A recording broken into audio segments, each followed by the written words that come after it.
Welcome back, Stingers. I've been digging around the comment section, just getting rid of a lot of junk. I have to say, what saddened me the most is your feedback about your personal relationships. See, some of you claim to have this high self-esteem, and you base that on validation or praise from others.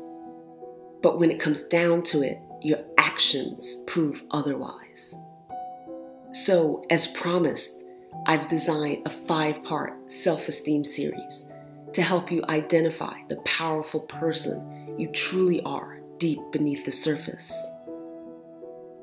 In this video, I'm going to talk about how to carefully identify your self-esteem level through your relationships.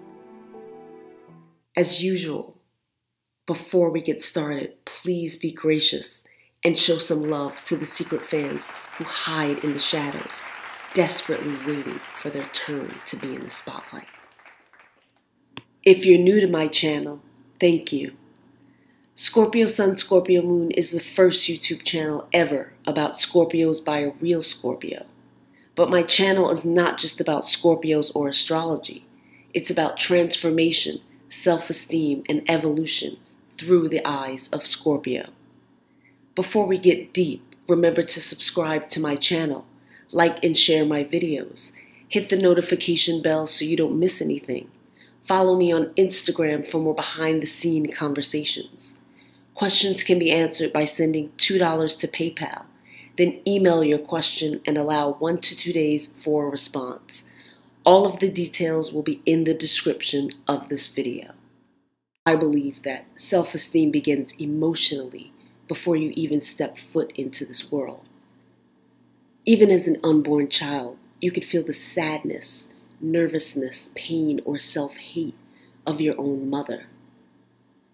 We develop self-awareness at a very early age, and the things that seem the smallest form how we view ourselves and determine how much or even if we feel worthy. Let's talk about some of these things. Being raised in a safe, happy family structure heavily affects how you feel about yourself in many ways. The energy of an environment where there is love, understanding, and respect is the very behavior you'll pick up yourself. You feel safe, protected, cared for, knowing that your needs will always get met, and you respond according to that energy. The opposite is also true.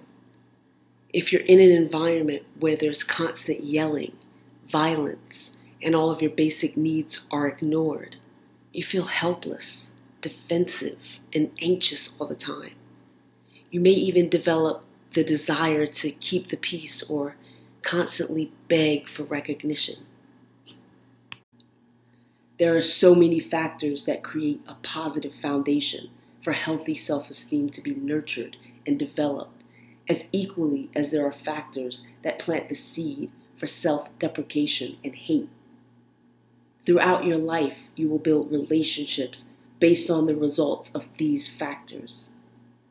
The individuals you decide to bring into your life will be a direct reflection of how you feel about yourself internally.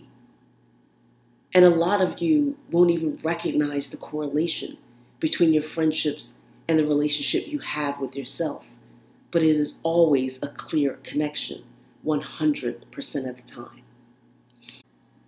You choose all of your relationships based on who you feel good enough for. Every single person you're affiliated with are on your exact same level. You are no better or worse than they are.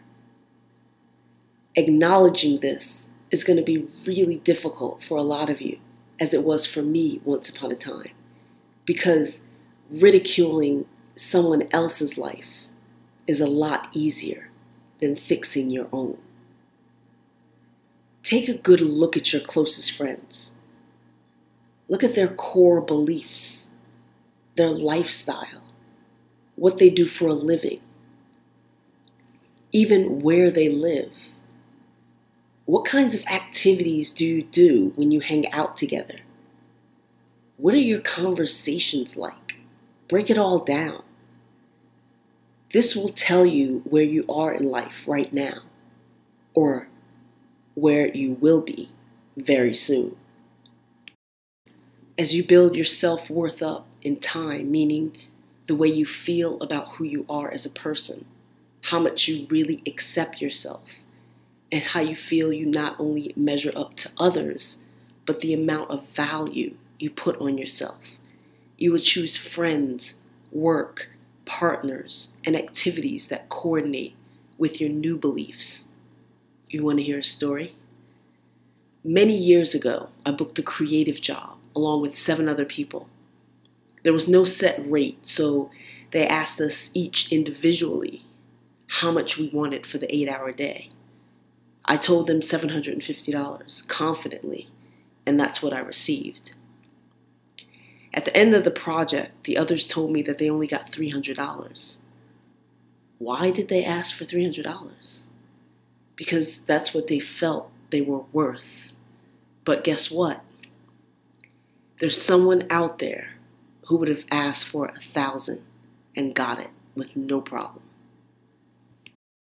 There's so many situations like this that you just don't internally understand yet, but you will. You ever wonder how that person you consider really average or ugly seems to attract these fly-ass successful men? It's because they've built themselves up to believe that they can. And they don't treat themselves or see themselves as ugly or average. They're not home waiting for a return text message. They're not sad that some guy doesn't call them or begging to be liked by friends. They don't waste time downplaying themselves with bullshit talk. And people just gravitate towards them. And you sit back frustrated and constantly getting played out by just some average guy on the block. Your beliefs are everything. And you can't fake it because your energy is what attracts. Life has a funny way of bringing us exactly what we expect. Matter of fact, there is a universal law called the law of expectancy. This law states that your beliefs and your expectations actually create your experiences. See, many people think that life should be hard, and since they expect that, the universe gives them more of the same. It gives them a hard life. It gives them roadblocks and unforeseen challenges along the way because that's what they expect. They expect life to be challenging. But you can always change your expectations. You can start expecting prosperity, abundance, happiness, adventure, thrills, opportunities. And what you expect is what you get.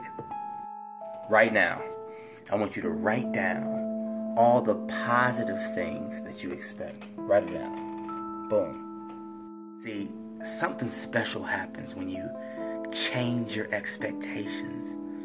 It's almost as if as soon as you make that choice, that decision to change your expectations, the universe jumps on board with you.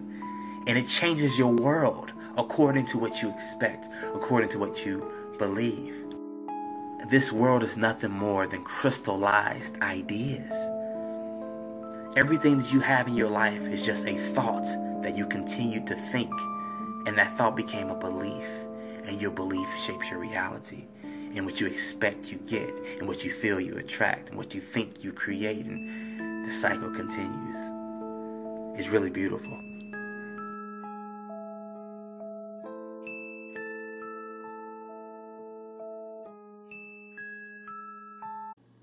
I hope this video has helped. For more amazing content, click my playlist called Understanding Scorpios and Yourself. And for part 2 of my self-esteem series, stay tuned, and I'll see you in my next video. Bye.